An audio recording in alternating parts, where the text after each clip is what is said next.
Hi everyone, it's Clary88 here and I have a video showing you how to beat Melania in Elden Ring. She's probably the hardest boss in the game and also probably the hardest boss I've faced in any Souls game. So luckily I have a strategy here on how to beat her and this is what I'm going to show you guys right now. Okay, so first things first, I'm going to talk you through my setup and we're going to start with one of the most crucial aspects of this setup, and that is the Rivers of Blood Katana. Now this is a bleed katana that's quite strong. That allows you to basically spam a bleed attack on the boss alongside your mimic, and is the only way that I found that gave me a chance of actually defeating this boss. Now as for the location of this is in the northern section in the Church of Repose. It's actually dropped by an NPC invader, okay? Now the reason why I wanted to point this out is because if you've beaten the fire giant boss in the mountaintops of the giants, the invader actually won't appear in the church. So the fire boss is here. If you've beaten this boss before going to the forge, the invader is not going to appear in the Church of Repose. Now that happened to me and I actually had to get somebody online, a friend of mine who was playing, to actually drop the weapon for me. So if you have someone that can do that for you, that's great. If you haven't bet that boss, you'll be able to go and kill the NPC yourself and get the Rivers of Blood Katana. Now offhand I'm actually using a Blood Uchitgatana at plus 20, but to be honest I actually never used that to actually fight the boss. So the other parts of the gear is just the heavy gear, some physical attack. To be honest, she's going to kill you on 1 or 2 hits anyway, so it doesn't matter. So I'm going to take you through the Talisman. I just put in maximum stamina, equip load so that I wouldn't be under heavy, and then the Erdtree's favor. And then we come to this talisman. This talisman means that basically it will increase your attack power by 20% if you enable blood loss on an enemy. So that's what we're going to do constantly to boss, and I can tell you now that extra 20% attack power is extremely beneficial to beating this boss. So I'm going to show you where to get this actual talisman. So its location is actually in the catacombs below the capital. Okay, so you might have to explore the capital and go all the way down to the very bottom into the sewers. I think it's called the shunning grounds. And at the very bottom there's going to be basically a catacombs, and you have to go through it and beat a boss at the very end of it. The catacombs is quite difficult. It's actually, there's a bit of a trick to pulling the lever, but you just go through this catacomb and get that talisman, because that talisman is going to make a big difference to you and your mimic when you are fighting the actual boss. It does 20% attack damage and it's basically crucial. So you can see here, if you come to the catacombs, you'll probably walk along those pipes at the very top, and this is down at the very bottom. So clear this catacombs and get that talisman, and then you'll nearly be ready. Last thing I'm going to take you through is the Wondrous Physics mix. So for this one I have the Crimson Bubble tier, which restores HP when you're near death. This actually saves my life, and you see it in this video as well, around the 6 minute 21 seconds mark, that this actually saved my life.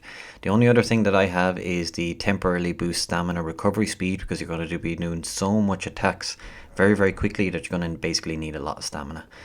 Now that is it. The only other really crucial aspect to this is you have to have a Mimic tier at plus 10. The Mimic tier is absolutely awesome and I would say crucial for this fight. So have that up at plus 10. Here's that one last look at the equipment. And the last thing I can tell you is that I respect my character.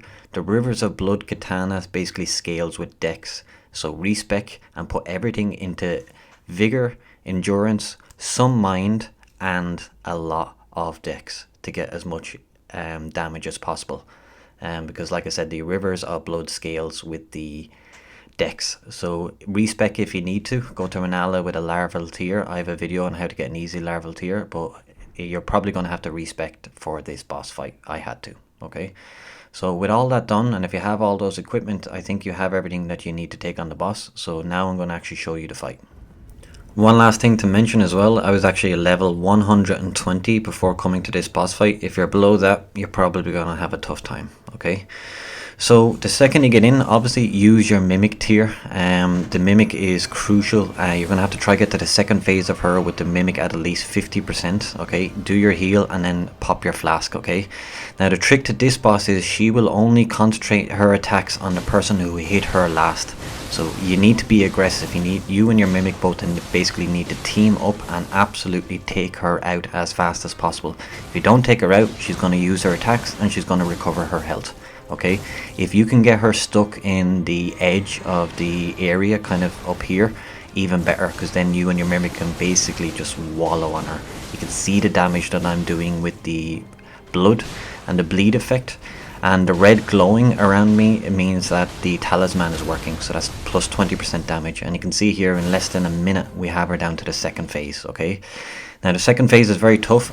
Don't lock onto her, run straight ahead and then roll. That's the way to dodge that move. Okay, roll. Now take this opportunity while the Scarlet Rot is there to pop a health and a mana flask, and you can actually run through the Scarlet Rot and basically just wail on her. Okay, hopefully you won't get it.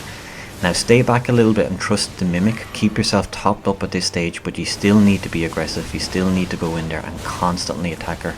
If you're lucky, you can actually stop some of her attacks by just breaking her pose, and from you and your mimic teaming up and using the exact same attack on it. Okay, so for this part I couldn't rush her because I had Scarlet Rot built up, so I basically went in. Now you're going to see here, this is where the point where the thing in the flask actually saves me with the HP towards death. It's just coming up here right now. Make sure you're constantly topped up with your health. She can 1 or 2 hit you. If you don't have a full health bar, you're not going to survive anything. And also we know that the spinning attack that she does is basically 1 hit. You're going to have to get lucky. She's just not going to have to use the spinning attack. And there's the part there where the flask actually helped me. If she uses the spinning attack on you, you're dead. There's just no way around it. I haven't figured out any way around it. If she uses it on her mimic, then all good. Now here you can see she actually jumped up to use the spinning attack, but me and the mimic basically broke her pose and we absolutely destroyed her. And that was it. We bet the boss in about 2 or 3 minutes. Now to be honest, that took me about 70 tries. It was a very, very hard boss fight, and the only way I ever felt I had a chance of beating her was with this setup. So once I did it, I wanted to make this video to show you guys how to do it, and hopefully this will help you as well. If it has, leave a like and a subscribe, and hopefully I'll see you on my next video. Thanks.